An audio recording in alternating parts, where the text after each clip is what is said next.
Halo guys, bersama lagi di channel saya, Dirangkum Film Official. Sebelum kita ke pembahasannya, silahkan di-subscribe ya guys, agar saya tetap semangat dalam membuat konten-konten berikutnya.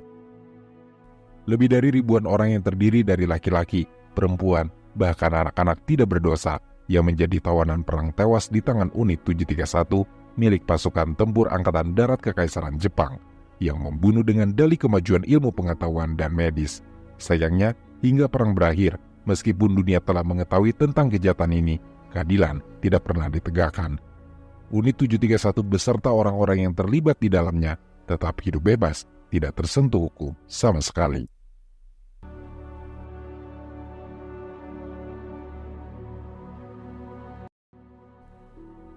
Selama perang berlangsung, Jepang memang memasuki gelanggang utama pertempuran sebagai kandidat kuat dari Asia. Ini menjadi capaian besar di dunia politik militer bagi Kaisar Hirohito yang menghalalkan berbagai macam cara untuk mempertahankan kedudukannya di rantai puncak kekuasaan dunia. Dalam upaya menjadi Jepang sebagai negara yang makin kuat, Kaisar Hirohito memilih mengabaikan aturan perang dan mengizinkan penggunaan senjata biologis kimia untuk menaklukkan berbagai wilayah serta menyerang musuh-musuhnya. Pasukan tempur Angkatan Darat Kekaisaran Jepang yang dimilikinya kemudian bertanggung jawab atas terbentuknya Unit 731, sebuah unit penelitian perang biologis dan kimia yang melakukan eksperimen kepada para tawanan perang untuk mengembangkan senjata biologis mematikan. Unit 731 kemudian dikirim ke kawasan Asia Pasifik, ditempatkan di bagian timur Laut Cina, yang selama perang telah menjadi ladang berdarah karena eksperimen yang dilakukan. Untuk mengembangkan senjata pemusnah massalnya, Unit 731 yang mendapatkan dana cukup besar dari Kekaisaran Jepang membangun benteng penelitian sekaligus penjara bagi tawanan perang yang akan mereka manfaatkan untuk eksperimen biologis dan kimia. Kebanyakan dari tawanan merupakan orang-orang China, tapi ada juga yang berasal dari negara-negara sekutu yang menjadi musuh Jepang, seperti Uni Soviet, Korea, Mongolia, bahkan Amerika Serikat. Eksperimen yang dilakukan terhadap subjek penelitian tidak cuma untuk menguji senjata yang mereka kembangkan, tapi juga untuk melihat sejauh mana kekuatan tubuh manusia bisa bertahan di tengah kondisi yang ekstrim sehingga pihak militer Jepang bisa memahami apa yang dihadapi tentara mereka di medan perang. Eksperimen yang mereka lakukan bersifat sangat rahasia, jadi tidak ada yang mengetahui secara lengkap apa saja yang sebenarnya dilakukan Unit 731 selama perang. Tapi, ada beberapa kesaksian dari para mantan pekerja yang berada di Unit 731. Jika berdasarkan informasi dari situs web unit731.org, eksperimen yang paling ringan di camp tampaknya adalah eksperimen cuaca dingin. Unit 731 yang ingin mengetahui seberapa kuat manusia bisa bertahan hidup di suhu yang ekstrim. Jadi, selama musim dingin yang buruk, Unit 731 akan membawa beberapa subjek manusianya keluar dari gedung, lalu membiarkannya tetap di luar sampai membeku. Dalam artikel yang diterbitkan di New York Times pada tahun 1995, ada yang memberikan kesaksian bagaimana eksperimen ini dilakukan, yaitu subjek akan dibawa keluar dengan baju seadanya dan penjaga akan menyiram mereka dengan air, lalu penjaga akan mengamatinya sampai korban menderita frostbite atau radang dingin. Kadang-kadang, untuk memastikan apakah korban sudah terkena radang, penjaga akan memukul lengan atau bagian tubuh yang membeku dengan tongkat kayu.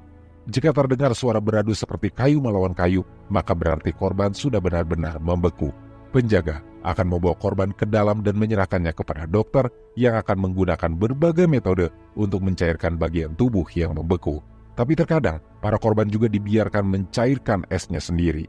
Eksperimen ini memang berhasil membuahkan hasil yang menarik.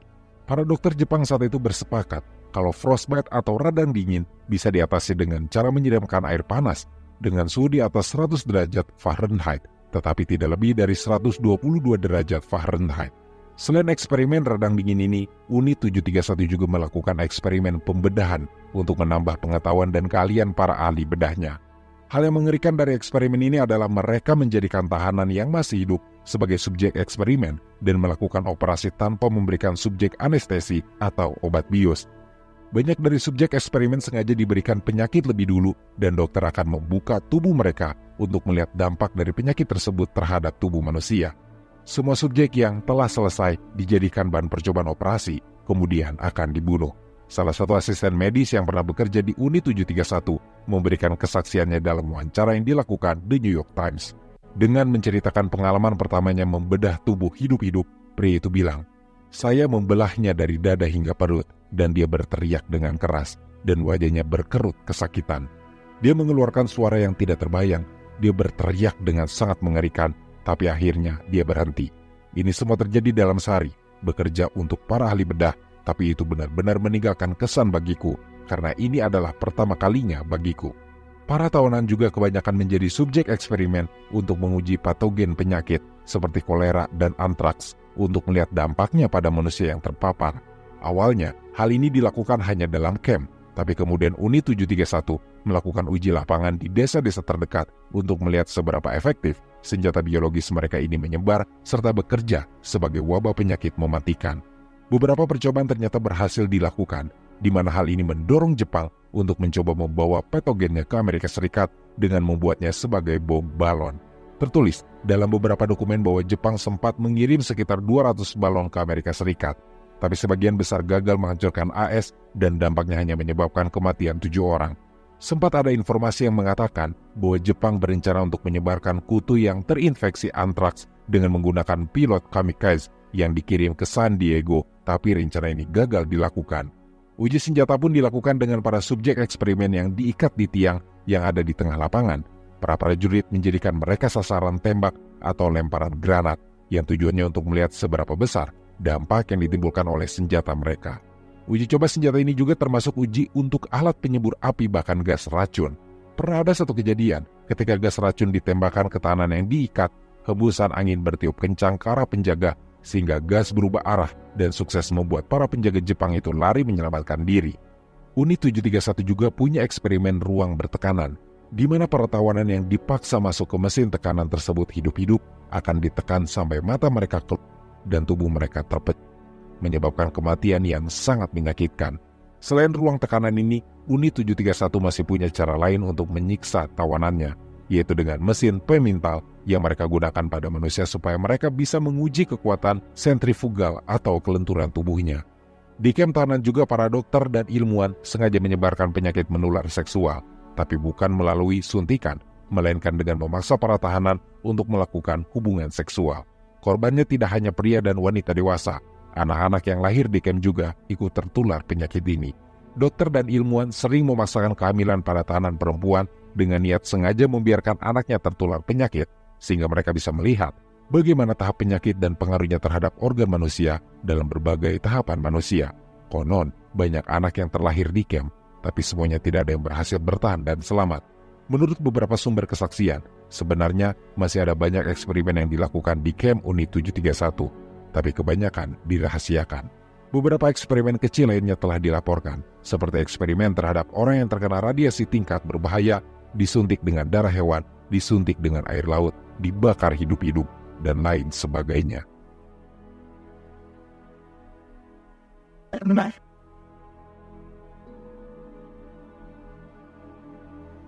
Dari penelusuran para sejarawan, mereka percaya bahwa pihak militer Jepang hanya penyalur kejahatan perang ini, karena peran Unit 731 sebenarnya jauh lebih kompleks dari yang diduga. Pernyataan sejarawan Alan J. Vanderbroek cukup untuk menegaskan bahwa Unit 731 mengambil peran yang besar dan penting dalam kelahiran senjata pemusnah massal. Dalam tesisnya berjudul Imperial Japan's Human Experiment Before and During World War II di University of Central Florida, Alan menulis bahwa Unit 731 beroperasi dalam konteks yang jauh lebih besar dan kompleks dari yang diperkirakan oleh masyarakat. Masih dalam tesis yang sama, Alan bilang kalau hampir setiap universitas utama di Jepang, serta banyak orang di bidang ilmiah dan komunitas medis, rumah sakit militer, laboratorium sipil dan militer, dan tentu kesatuan militer Jepang secara keseluruhan, terlibat dalam eksperimen Unit 731 ini. Keterlibatan tersebut juga berkat sosok bernama Shiro Ishii, yang saat itu sangat dipercaya bisa memajukan pengetahuan dan ilmu medis. Banyak orang mengagumi dan percaya pada pemikirannya yang meski ekstrim, tapi dianggap sangat revolusioner. Shiro Ishii lahir di Chiyoda-mura pada tanggal 25 Juni 1892 sebagai anak keempat dari keluarga bangsawan kecil. Ayahnya bernama Katsuya Ishii, keturunan bangsawan yang menguasai sebuah desa kecil dan tanah di sekitarnya selama berabad-abad. Katsuya sendiri merupakan salah satu pemilik tanah terkaya dan punya pabrik produsen sake. Dengan semua itu, pendapatan keluarga Ishii sangat stabil. Mereka tidak cuma dapat upeti dari petani lokal yang memakai tanah mereka, tapi juga mendapatkan penghasilan dari penjualan produk sake. Sayangnya, informasi tentang orang tua Ishii, terutama ibunya, sangat-sangat terbatas. Bahkan sejauh penelusuran ini dilakukan, tidak diketahui siapa nama ibu dari Ishii. Informasi tentang kelahirannya juga sebenarnya simpang siur. Beberapa sejarawan berpendapat sebenarnya Ishii lahir di Shibayama, prefektur Chiba. Bagaimanapun, para sejarawan sepakat bahwa Ishii memang terlahir di lingkungan kehidupan yang istimewa. Sebagai putra bangsawan kecil, Ishii tumbuh dalam sistem kelas kaku yang tidak banyak berubah selama beberapa abad dan membuat Ishii terpisah jauh dari kehidupan penduduk kelas bawah. Jadi, tidak heran kalau Ishii pada kemudian hari bisa menganggap ada golongan-golongan manusia yang lebih rendah darinya. Karena Ishii sejak kecil sudah terbiasa mendapatkan perlakuan spesial dan penghormatan dari penduduk sebagai imbalan atas perlindungan yang diberikan keluarganya. Orang tua Ishii terbilang memenuhi seluruh fasilitas untuk putranya ini. Dia dikelilingi oleh pelayan yang membantunya dalam berbagai hal, dan Ishii juga mendapatkan kesempatan lebih banyak untuk pendidikan yang layak. Dari pendidikannya, Ishii memahami keunggulan bahasa Jepang. Dia melihat kemajuan pesat negaranya setelah restorasi Meiji, sebuah revolusi politik dan industri di Jepang pada abad ke-19 yang dipicu oleh Kaisar Muda Meiji ketika dia merebut kembali kekuasaan dari Koshogunan atau kepemimpinan militer regional yang sebelumnya menyandra keluarga kerajaan serta memaksa kaisar serta keluarganya bertindak sebagai boneka. Di bawah kepemimpinan Kaisar Muda Meiji juga akhirnya Jepang bisa mengejutkan dunia ketika pada awal tahun 1900-an tentara dan angkatan laut Jepang bisa mengalahkan militer Rusia yang jauh lebih besar dan bergengsi dalam perang Rusia-Jepang. Negara Sakura ini tidak lagi terikat di masa lalu dan bergerak menjadi kekuatan dunia lewat peningkatan nasionalismenya. Ishii tumbuh dewasa pada masa-masa ini sehingga dia terpengaruh untuk berkomitmen memajukan kekaisaran dan mencegah musuh-musuh Jepang untuk meraih keunggulan. Ketika Ishii mulai bersekolah, dia dikenal oleh para guru dan teman-temannya sebagai orang yang luar biasa cerdas. Ini karena Ishii memang lebih gemar membaca dan menghafal banyak buku sejak muda, sehingga tidak heran jika dari segi akademisnya Ishii menjadi lebih unggul di antara saudara-saudara atau anak seumurannya. Banyak yang memuji bakat dan kecerdasan yang dimiliki oleh Ishii. Hal ini terus berlanjut sampai Ishii dewasa dan diterima di Universitas Kekaisaran Kyoto yang elit. Ini menjadi sebuah pencapaian dan hak istimewa yang bahkan hanya diperoleh oleh segelintir kaum elit lainnya. Di universitas tersebut, Ishii mengambil fokus pada studi kedokteran. Kecerdasannya lagi-lagi membuat Ishii mendapatkan perhatian dan pujian dari para profesornya. Kehebatannya di bidang akademis membuat Ishii ditugaskan ke berbagai proyek penelitian yang hanya diberikan kepada mahasiswa-mahasiswa tertentu. Sebenarnya, penugasan ini membuat Ishii terisolasi dari teman-temannya, dan kebanyakan dari teman-teman Ishii memandang pertemanan dengan Ishii sebagai sesuatu yang dangkal dan jalan supaya Ishii mempromosikan mereka untuk kemajuan karir dan jabatan. Apa yang dilakukan teman-temannya meski terdengar agak licik, tapi sebenarnya tidak salah juga, karena Ishii pun akan melakukan hal yang sama. Sudah jadi rahasia umum di kalangan teman-temannya bahwa Ishii merupakan orang yang sangat haus kekuasaan. Dia sering menggunakan koneksi pertemanannya sebagai cara lain untuk mencapai ketenaran dan kesuksesan yang diinginkannya. Namun, tidak semua pembicaraan tentang Ishii itu tentang pendidikan dan reputasi briliannya. Ishii muda juga dikenal sebagai orang yang liar. Dia diketahui sering mengadakan pesta yang seringkali berujung pada minum-minum atau berakhir di rumah pelacuran di Tokyo, yang semuanya dia lakukan dengan pendanaan dari kekayaan keluarganya yang sangat melimpah. Bagaimanapun, keliarannya ini dianggap bukan masalah yang besar bagi pertimbangan karirnya. Terbukti dengan Ishii yang berhasil mendapatkan kepercayaan dari banyak elit di universitasnya, termasuk rektor universitas yang bernama Torasoburo Araki. Tampaknya, keberhasilan tersebut memang tidak terlepas dari sikap Ishii yang pandai menjilat. Contohnya saja pada awal masa kuliah, Ishii diketahui sering mengunjungi rektor universitas untuk berbicara dengannya. Meski banyak pihak menganggap bahwa kunjungan tersebut sebagai pelanggaran kesopanan, tapi dia terbukti menjadi semakin dekat dengan Araki lewat cara itu. Ishii bahkan kemudian menikahi putri Araki yang bernama Kyoto pada tahun 1920, sesaat setelah Ishii menyelesaikan kuliahnya. Pernikahan tersebut membuat Ishii memiliki seorang putri bernama Harumi yang sangat disayanginya. Selain pernikahan, kelulusannya dari universitas juga menandakan awal perjalanan karirnya. Ishii tidak seperti teman-temannya yang memilih bekerja sebagai dokter swasta. Dia lebih memilih mengabdi pada negara daripada membuka praktik kedokteran. Jadi Ishii kemudian mendaftar sebagai tentara dan diberi tugas sebagai ahli bedah tentara pada bulan April di tahun 1922. Ishii ditugaskan di Rumah Sakit Angkatan Darat pertama di Tokyo dengan pangkat Letnan 1. Selama bekerja dia terus membuat atasannya terkesan dengan dirinya yang bekerja keras. Ketika Ishii ingin melanjutkan pendidikannya, Ishii keluar dari pekerjaan di militer pada tahun 1924 dan memulai pendidikan untuk gelar doktor di Universitas Kekaisaran Kyoto. Ishii terfokus pada bidang serum darah, bakteriologi, dan patologi manusia. Dia juga kemudian berpartisipasi dalam ekspedisi penelitian di Shikoku, sebuah pulau kecil di Jepang yang saat itu sedang terserang epidemi ensefalitis atau peradangan otak sehingga menyebabkan angka kematian sebesar 60% dan menewaskan lebih dari 3.500 orang di sana.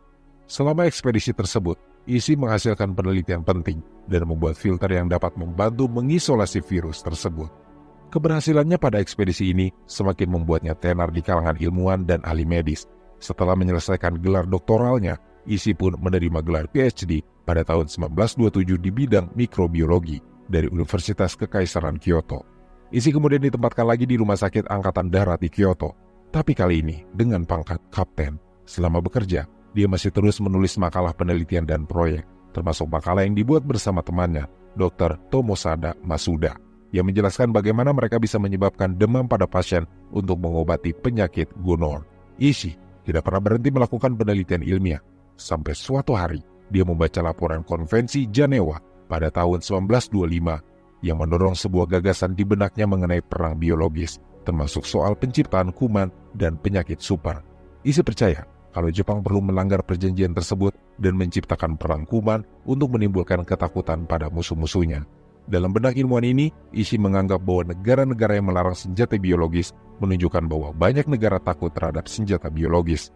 Akhirnya, Ishii banyak mengadakan diskusi dengan berbagai pejabat dan teman seprofesi untuk melihat manfaat perang kuman bagi militer. Meskipun diskusi tersebut masih hanya bersifat hipotesis, namun setelah beberapa waktu berlalu, Ishii mulai berkomitmen untuk menciptakan senjata biologis dengan cara apapun demi kemenangan bagi Kekaisaran Jepang.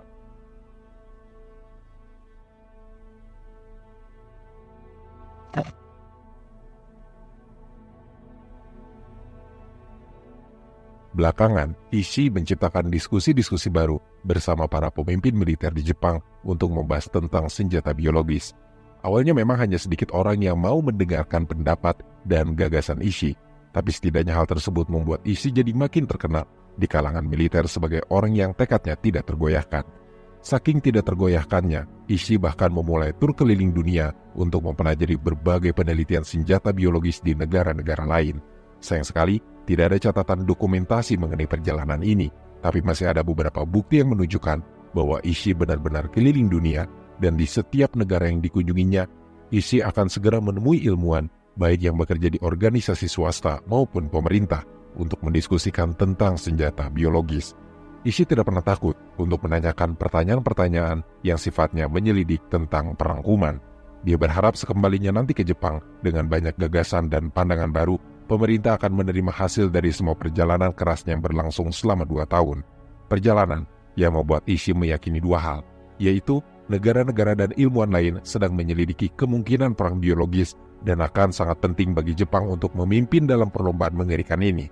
Ishii kembali ke rumah pada tahun 1930 dengan mendapat sambutan dari para pemimpin militer yang baru berkuasa di tahun 1929, menggantikan era kepemimpinan militer sebelumnya yang dikomandoi oleh Bichi Tanaka, seorang pria yang mendominasi politik Jepang dan menggagalkan rencana perang kuman Ishii sebelumnya. Beruntung bagi Ishii, karena para pemimpin militer yang baru ini jauh lebih bersedia berperang untuk memperkuat dan memperluas wilayah kekaisaran tanpa memperdulikan metode apa yang digunakan dalam peperangan. Saat itu banyak pemimpin militer Jepang percaya bahwa langkah selanjutnya untuk mengamankan kekuasaan Jepang bergantung pada invasi mereka ke Manchuria, sebuah wilayah di timur laut China. Wilayah ini cukup strategis untuk membantu Kekaisaran Jepang mempermudah penyerangan untuk menaklukkan Uni Soviet dan melemahkan ancaman komunisme di Asia. Ishii melihat kepemimpinan baru ini sebagai peluang untuk meluncurkan kampanye senjata biologisnya dan mendapatkan izin memulai penelitian perang biologis. Dengan argumennya yang menyatakan bahwa negara lain sedang mengembangkan senjata biologis dan Jepang akan tertinggal jika tidak memproduksi senjata biologisnya sendiri, serta menyatakan bahwa senjata ini berbiaya rendah, tentu ini akan membuat para pemimpin militer tertarik dengan gagasannya. Apalagi saat itu dunia sedang mengalami depresi global yang disebabkan Great Depression di Amerika Serikat. Ishii paham bahwa anggaran militer sedang menderita akibat kemerosotan ekonomi. Jadi, iming-iming biaya rendah tentu akan memberikan peluang lebih banyak supaya gagasannya diterima dan disetujui. Sebagai tambahan, untuk meyakinkan banyak pihak, ISI juga menunjukkan ketakutan yang bisa ditimbulkan oleh senjata biologis terhadap musuh-musuh Jepang. Upayanya ini akhirnya mendapatkan sambutan penerimaan yang bahkan lebih banyak dari apa yang diharapkannya. Menteri Perang Sadao Araki pun menjadi pendukung utamanya, disusul dengan dukungan dari pemimpin militer Tetsuya Nagata dan Chikahiko Koizumi.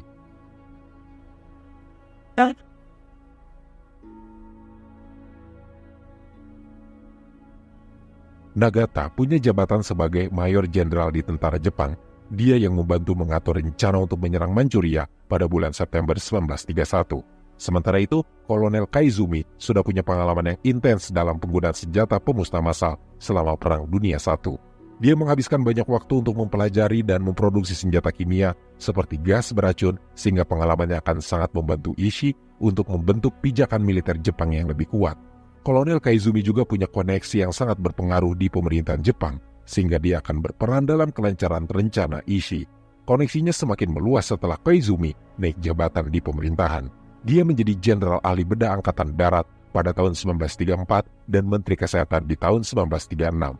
Dari para pendukung gagasan Ishii, akhirnya Ishii mendapatkan koneksi yang diperlukan untuk membuat keputusan sehingga diperbolehkan melakukan penelitian.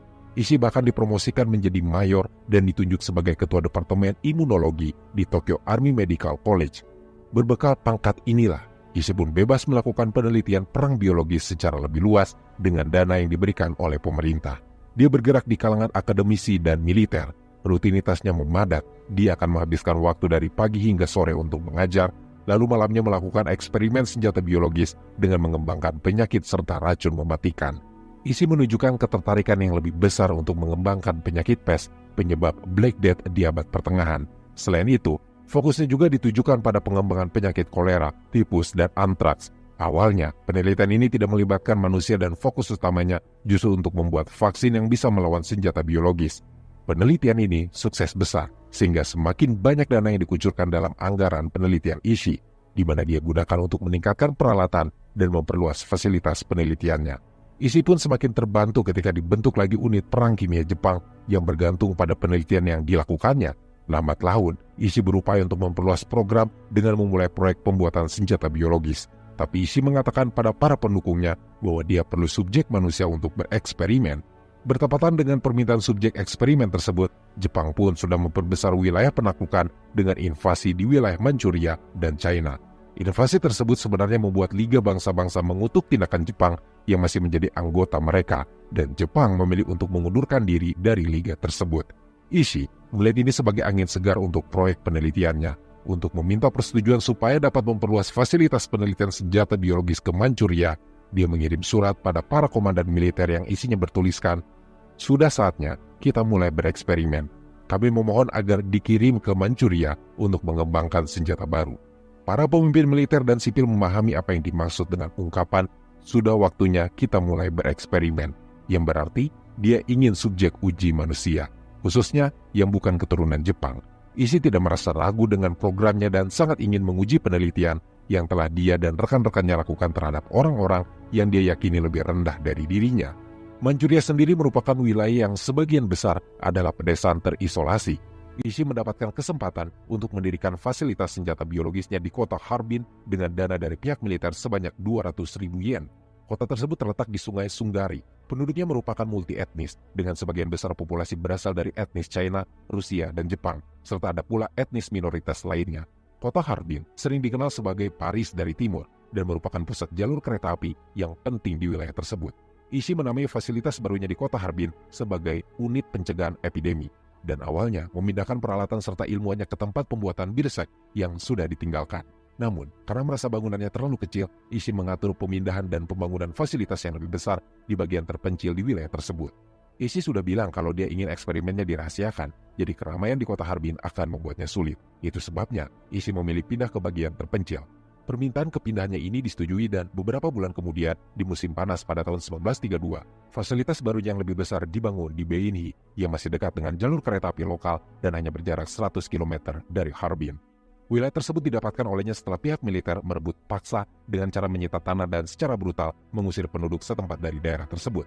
fasilitas baru yang dibangun dipersenjatai dengan banyak penjaga dan menara pengawas untuk mencegah pelarian dan kebocoran informasi. Dukungan yang didapat Ishii membuatnya senang. Dia juga semakin bertekad untuk menunjukkan yang terbaik ketika ada rencana penyerangan terhadap Uni Soviet yang menguasai wilayah utara Manchuria. Ishii memberi nama kode pengembangan senjata biologisnya dengan nama Togo, yang dia ambil dari nama Heihachiro Togo, pahlawan Angkatan Laut Jepang yang mengalahkan Angkatan Laut Rusia pada tahun 1905.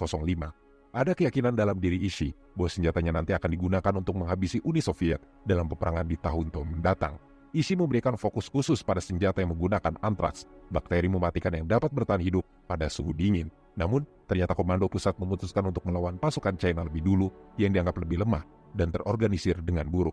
Terlepas siapa yang akan dilawan Jepang, tetap Ishii selalu bersemangat untuk melakukan eksperimennya. Dia menyebut programnya ini sebagai secret of secret dan mengambil resiko yang besar demi kejayaan Jepang, serta mungkin demi egonya sendiri. Dalam fasilitas baru yang dinamai Benteng Zongma Cina, akhirnya banyak masyarakat setempat menyadari bahwa kamp yang dibangun bukanlah benteng militer atau pusat penelitian, melainkan kamp penyiksaan yang sangat mengerikan. Beredar rumor di kalangan masyarakat bahwa sering terdengar suara jeritan dari dalam bangunan. Penduduk desa setempat berusaha menghindari bangunan itu dengan cara apapun, tapi mereka tahu bahwa ada ratusan pekerja paksa China yang digunakan untuk membangun fasilitas tersebut.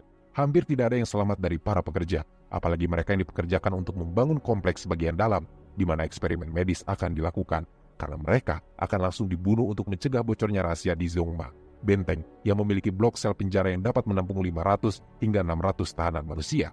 Kebanyakan dari tahanan tersebut dibelenggu di bagian pergelangan kaki dan tangan, tapi mereka semua diberi makan makanan yang bergizi, baik dengan tujuan untuk membuat korban tetap sehat saat Ishii melakukan uji coba penularan penyakit kepada mereka. Sebagian besar tahanan awalnya adalah laki-laki yang berusia di bawah 40 tahun. Mereka mulai diuji pada musim gugur di tahun 1932 dengan berbagai penyakit seperti kelenjar, antraks, tipus, cacar, disentri, dan penyakit pes. Banyak tahanan hanya bertahan hidup tidak lebih dari 30 hari. Ini karena tes dan prosedurnya terlalu brutal bagi manusia. Semua yang meninggal kemudian dikremasi di gunung terdekat, tindakan yang hampir sama mengerikan dan brutalnya dengan yang dilakukan pasukan Nazi di Jerman. Bagi Ishii dan para pendukungnya yang tidak berperasaan, orang-orang yang terbunuh adalah pengorbanan yang diperlukan untuk melindungi kekaisaran Jepang dan memajukan pengetahuan manusia.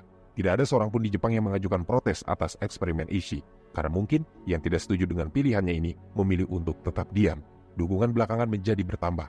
Ishii juga mulai lebih terbuka dengan eksperimennya yang terlihat dari kebersediaannya mengundang para pemimpin militer untuk mengunjungi kamp tersebut.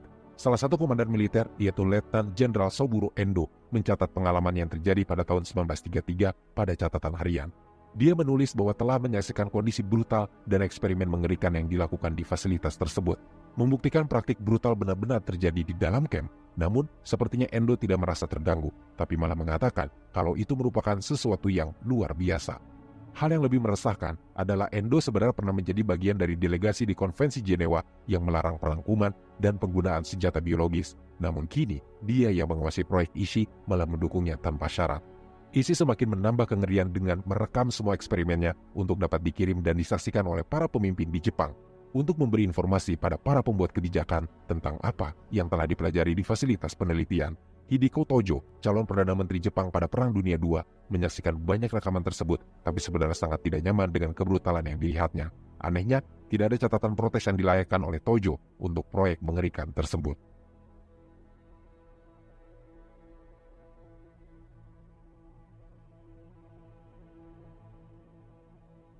Eksperimen berlanjut sampai 2 tahun kemudian tanpa ada hambatan berarti sampai akhirnya di malam musim gugur di tahun 1934 terjadi pelarian massal dari penjara.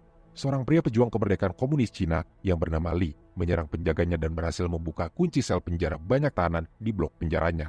Malam itu memang sedang ada festival pertengahan musim gugur yang pestanya membuat para penjaga banyak yang mabuk. Cuaca membantu pelarian para tahanan karena berkat hujan badai, aliran pada pagar listrik menjadi tidak berfungsi. Pelarian itu sebenarnya dilakukan oleh lebih dari 30 orang, tapi saat mereka mulai memanjat tembok, 10 orang termasuk Li terbunuh oleh petugas. 20 orang berhasil melewati tembok dan melarikan diri, tapi 8 orang segera ditangkap dan dibunuh secara brutal. Sementara 12 sisanya selamat dan bergabung dengan kelompok perlawanan anti-Jepang, di mana mereka berperan penting untuk membantu menyebarkan berita tentang eksperimen mengerikan yang dilakukan di kamp Zongma. Meskipun pelarian mereka berhasil membenarkan rumor yang sudah beredar di wilayah tersebut, tapi beritanya justru membuat Jepang melakukan peningkatan keamanan dan pendirian kamp baru yang diberi nama Bingfan. Ishii jelas tidak bisa terhentikan dalam upaya menciptakan senjata biologis. Di tahun 1935, dia memerintahkan penghancuran Zongma dan penghilangan jejak penelitian.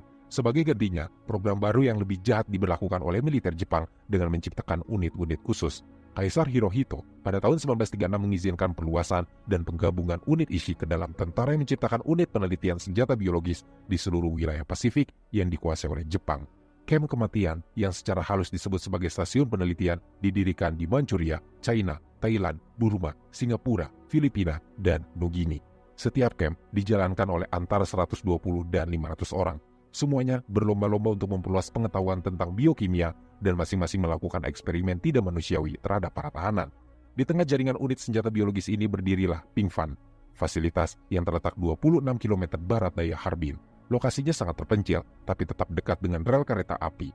Ishii menyuruh perusahaan Jepang datang untuk membangun lokasi tersebut. Bandara pun dibangun untuk memungkinkan akses pesawat ke fasilitas tersebut. Pendirian fasilitas Pingfan juga menyebabkan ratusan keluarga miskin China mengungsi karena rumah mereka dihancurkan untuk dijadikan kompleks besar penelitian. Jalur kereta api terusan dibangun di dalam camp supaya gerbong-gerbong yang mengangkut para calon korban bisa dibawa masuk.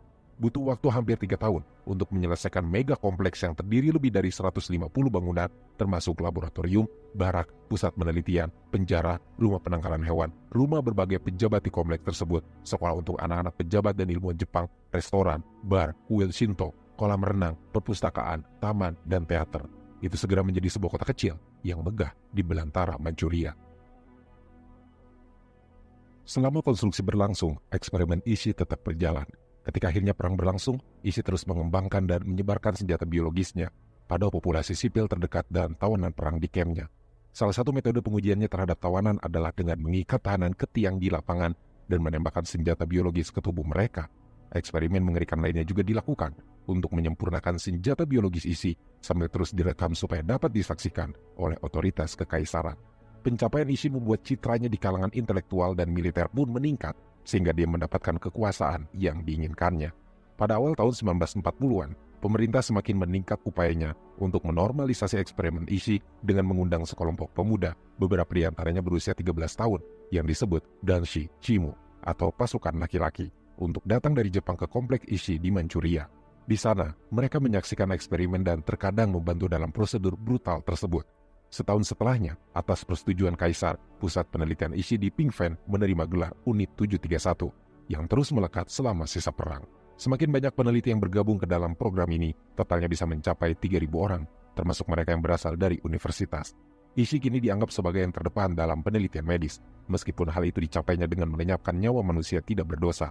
Etika moral dikesampingkan demi apa yang dianggapnya sebagai kemajuan.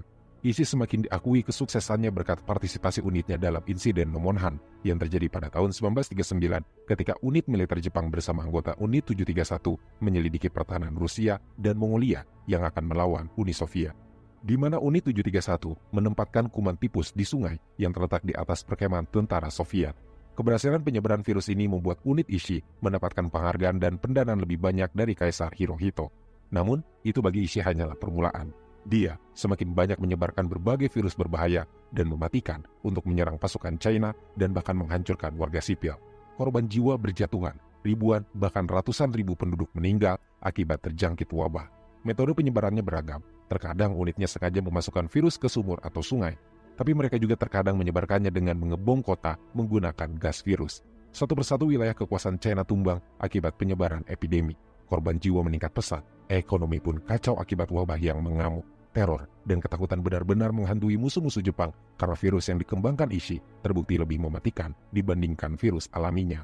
Tindakan licik Ishii berkembang lebih jauh saat dia menawarkan vaksin penawar penyakit yang sebenarnya telah diganti dengan bakteri kolera dengan dampak mematikan. Ishii masih menyebut tindakan tersebut sebagai eksperimen supaya dia bisa melihat seefektif apa virusnya bekerja.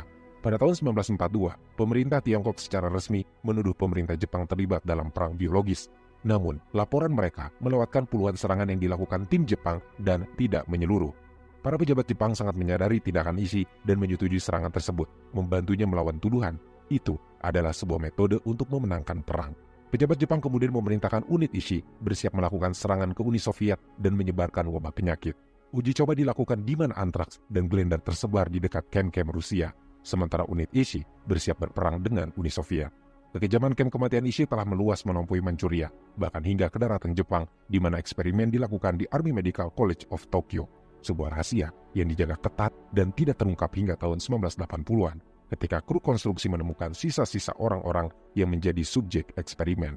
Ping Fan sendiri telah menampung hingga 400 narapidana terdiri dari pria, wanita, dan anak-anak, semuanya menjadi sasaran eksperimen mesin perang Jepang. Biasanya, mereka adalah orang-orang yang ditangkap dalam kampanye atau aksi melawan kelompok perlawanan lokal. Namun kadang-kadang, ketika jumlah tahanan terlalu sedikit, Ishii akan meminta tentara untuk menangkap penduduk lokal di Manchuria untuk memenuhi kebutuhan percobaan. Tentara selalu menurutinya. Mereka yang berhubungan dengan fasilitas tersebut menyebut para tahanan sebagai maruta atau kayu gelondongan, mengacu pada narasi resmi Jepang bahwa Ping Fan hanyalah pabrik kayu. Degradasi korban manusia mencerminkan kebrutalan mereka yang terlibat di kem-kem tersebut. Tahanan mereka hanyalah bahan untuk eksperimen ilmiah, bukan manusia yang hidup dan bernapas. Tidak ada yang selamat dari Ping Fan. Ishii dan anak buahnya memastikan hal itu. Ishii semakin dikenal sebagai simbol hidup dari program senjata biologis. Dia adalah arsitek sekaligus dalang dibalik semua kekejaman Unit 731, di mana Ishii mencurahkan tenaga dan pemikirannya untuk proyek tidak manusiawi ini secara gembira. Dia menghancurkan hampir semua makhluk hidup yang bisa dijangkaunya. Namun, pernah juga unit Ishii merugikan kekuatan militer Jepang sendiri, seperti yang terjadi pada musim panas di tahun 1942, ketika ribuan tentara terkena kolera, disentri, dan penyakit lain yang disebarkan di Zhejiang. Ishii ternyata tidak menyesali kejadian ini, justru dia malah menggunakan pasukan militer tersebut sebagai bahan penelitian selanjutnya. Lebih dari 1.700 tentara tewas akibat kejadian ini. Ishii akhirnya dipindahkan dari Ping Fan ke Nanking yang masih menjadi wilayah terpencil. Ishii menurut saja ketika dipindahkan dan mendirikan fasilitas baru di Nanking pada tahun 1939 untuk memproduksi senjata biologis secara massal yang akan digunakan dalam kepentingan perang. Wabah jadi tidak terkendali dan menyebar kemana-mana. Ratusan ribu orang meninggal setiap minggunya. Mereka berhasil menghambat pergerakan dan kemajuan dari pasukan sekutu serta musuh-musuhnya. Ishii semakin disegani. Banyak rekan-rekannya melihatnya sebagai seorang jenius dan visioner, seorang yang dapat memimpin ilmu pengetahuan Jepang menuju masa depan. Seorang dokter menyatakan, Ishii bagaikan dewa bagi kami, dan kami berpikir bahwa apa yang dia lakukan penting bagi negara kami untuk memenangkan perang. Pada akhir perang, program Ishii yang tersebar di seluruh kekaisaran Jepang kemungkinan besar telah mempekerjakan lebih dari 20.000 dokter, ahli bedah, perawat, dan ilmuwan Jepang dari berbagai disiplin ilmu.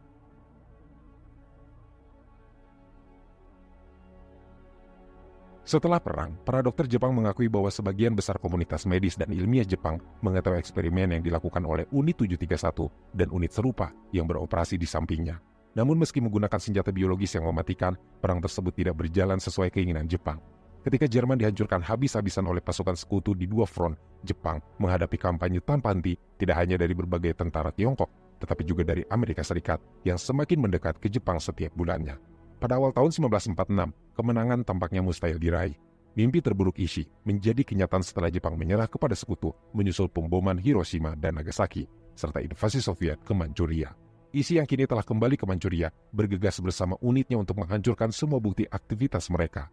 Ishii adalah seorang nasionalis yang sangat berkomitmen, namun dia juga tidak rela mati secara tercela karena kejahatan perangnya. Unitnya membakar fasilitas Ping Fan segera setelah tentara Soviet berbaris melintasi perbatasan. Pasukan Ishii membunuh semua tahanan di kem kematian mereka, serta sebagian besar pekerja China yang bekerja di kem tersebut dengan suntikan sianida. Sementara beberapa anak buah Ishii di dekat kota Changchun berusaha membuat kekacauan untuk terakhir kalinya dengan melepaskan kuda-kuda yang terinfeksi kelenjar, serta ribuan tikus yang terkena penyakit pes di desa-desa setempat. Lebih banyak lagi orang tak berdosa dibunuh oleh tindakan jahat terakhir yang dilakukan oleh anak buah Ishii. Perang tersebut secara resmi berakhir setelah Jepang menyerah tanpa syarat pada tanggal 15 Agustus 1945. Namun, penularan yang disebarkan oleh Ishii terus mendatangkan malapetaka di Tiongkok dan Manchuria. Perkiraan jumlah orang yang terbunuh melalui program senjata biologis Ishii bervariasi, meskipun banyak yang memperkirakan jumlah yang jauh lebih besar daripada 500.000 orang yang terbunuh. Dari 500.000 orang tersebut, sekitar 20.000 orang terbunuh di stasiun percobaan dan kem kematian di seluruh wilayah kekuasaan Kekaisaran Jepang dalam eksperimen brutal terhadap manusia. Jumlah pasti yang dibunuh Ishii sendiri hilang dari sejarah. Meskipun Ishii terbukti mendalangi eksperimen keji ini, tapi sosoknya kurang dikenal dalam sejarah dan tidak pernah diadili. Jika ada yang bertanya kenapa, jawaban tragisnya adalah karena Ishii dan Unit 731 dilindungi. Menjelang akhir perang, militer AS menyusun rencana bertajuk Operasi Flamingo, di mana pasukan komando akan dikirim ke Ping Fan untuk menyelamatkan tawanan perang Amerika, serta mengambil data yang diperoleh dari eksperimen terhadap mereka. Pimpinan militer Amerika mengetahui bahwa Jepang telah melakukan perang biologis terhadap musuh-musuhnya, khususnya China.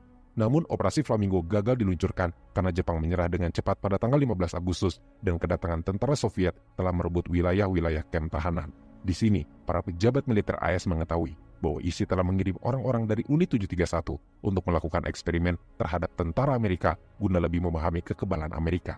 Sayangnya, tidak ada yang kebal dari eksperimen ISI. Banyak tawanan perang baik dari AS maupun negara lain tewas akibat eksperimen ini. Pemerintah AS telah lama mengetahui eksperimen tersebut, sebagian karena kesalahan yang dilakukan oleh sekelompok dokter Jepang ketika mereka mengunjungi Institut Penelitian Medis Rockefeller di New York City dan mencoba melakukan inventarisasi virus demam kuning. Mereka ditolak oleh saluran resmi, tapi para dokter Jepang berusaha menyuap teknisi untuk memberikan sampel kepada mereka. Hal ini memicu penyelidikan Departemen Luar Negeri, meskipun masalah tersebut dirahasiakan dan tidak disebarluaskan ke publik. Namun, rumor dan laporan terus bermunculan dari Jepang yang menyatakan bahwa Jepang menggunakan senjata biologis dan melakukan eksperimen. Pada tahun 1942, hal ini menjadi semakin jelas ketika pemerintah nasionalis Tiongkok menerbitkan laporan Chen, sebuah dokumen yang menuduh dan mendokumentasikan contoh penggunaan senjata biologis oleh Jepang.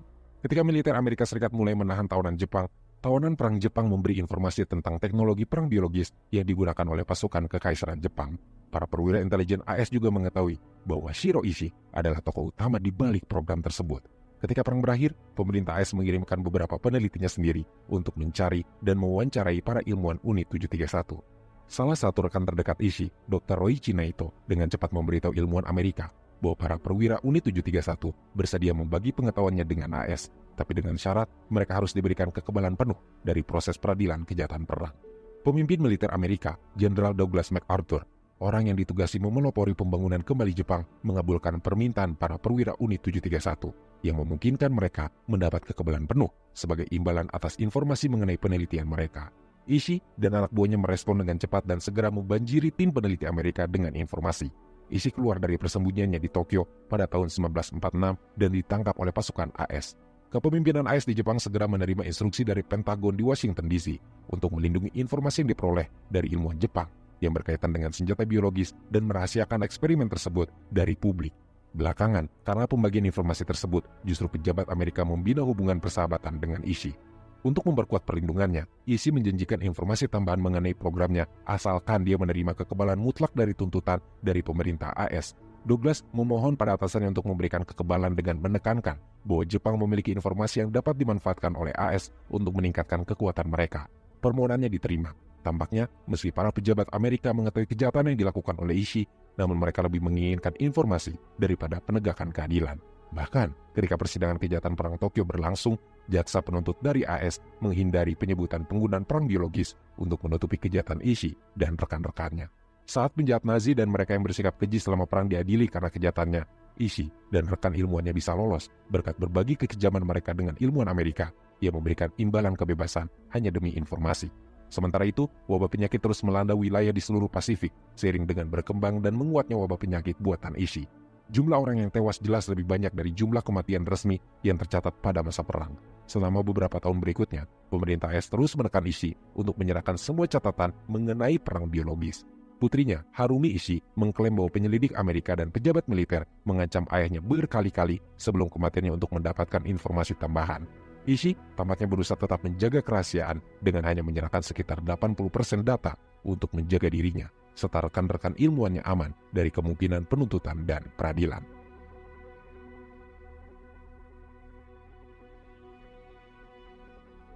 Pada tahun 1959, Ishii diketahui menderita kanker laring atau kanker tenggorokan yang menyebabkan kematiannya. Sebelum wafat, Ishii melakukan tes pada dirinya sendiri untuk mengetahui tentang seberbahaya apa kanker tersebut. Dan akhirnya, setelah perjuangan singkat melawan kanker, Shiro Ishii, dalang perang biologis Jepang terbaring mati di sebuah rumah sakit di Tokyo pada tanggal 9 Oktober 1959. Dia menjadi sosok yang perannya jarang disorot dalam narasi Perang Dunia II, bahkan meskipun sempat terjadi protes dari pihak Uni Soviet dan China dengan klaim bahwa AS menutupi kekejaman demi keuntungan mereka sendiri. Tapi hanya sedikit yang mau mempercayai laporan dari negara-negara komunis saat itu. Di sekitar tahun 1980-an dan 1990-an, media Jepang dan Barat sempat menyoroti tentang Unit 731. Beberapa mantan anggota dari unit tersebut pun mulai terbuka untuk berbagi pengalamannya, sehingga menimbulkan skandal yang mengejutkan dunia Barat. Beberapa dari mereka yang terlibat di kamp-kamp tersebut tetap tidak menyesal, menyatakan bahwa partisipasi mereka hanyalah bagian dari upaya perang. tapi ada juga yang merasa sangat menyesal atas peran mereka dalam kekejaman tersebut. Sementara itu di AS, tahanan perang Amerika yang dipenjara di Manchuria bersaksi bahwa mereka menjadi sasaran eksperimen Jepang dan menyaksikan operasi brutal terhadap rekan-rekan mereka. Bukti dari Arsip Nasional menunjukkan adanya tindakan yang ditutup-tutupi oleh pejabat AS. Semakin banyak informasi yang terungkap, peran ISI dalam kekejaman tersebut menjadi lebih jelas dan kemarahan pun menyebar. Apalagi pada awal tahun 2000-an, penelitian terus mendokumentasikan bagaimana wabah yang disebabkan oleh ISI di Cina telah menciptakan penyakit baru yang telah membunuh ribuan orang tidak berdosa. Terlepas dari kemarahan dan skandal yang terbuka, ISI dan rekan-rekannya tetap tidak diadili, dan peran mereka menjadi bagian yang tidak jelas dalam sejarah Perang Dunia II. Kejahatan mereka hampir tidak tercatat, tapi warisan dan dampaknya jelas terasa di tepi sejarah dunia, serta banyak wilayah jajahan Kekaisaran Jepang selama Perang Dunia II. Oke, sampai situ aja ya guys. Kalau ada kritik dan saran atau request sebuah konten, silahkan komen aja di bawah. Saya selaku admin Rangkum Film Official, sampai jumpa di kesempatan berikutnya.